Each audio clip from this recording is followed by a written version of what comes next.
દક્ષિણ કોરિયામાં પક્ષી સાથે વિમાન અથડાયા બાદ નેપાળની રાજધાની કાઠમાંડુમાં એક પક્ષી હેલિકોપ્ટર સાથે અથડાયું હતું.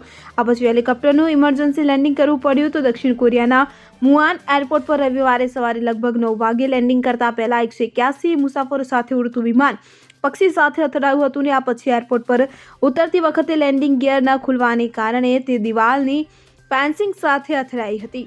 આ પછી પ્લેનમાં વિસ્ફોટ થયો અને આ ઘટનામાં અત્યાર સુધીમાં 179 લોકોના મોત થયા છે. આ પછી કેનેડાના એક એરપોર્ટ પર ઉતરતી વખતે પ્લેનની ડાબી પાંખ અચાનક બાજુ તરફ વળી ગઈ અને રનવે પર ઘસવા લાગી, જેના કારણે વિમાનની પાંખમાં આગ લાગી હતી. ભારે જહેમતથી આગ પર કાબુ મેળવાયો તો હવે આ હેલિકોપ્ટર દુર્ઘટના આજે કાઠમાંડુમાં થતાં બચાવી લેવામાં આવી હતી.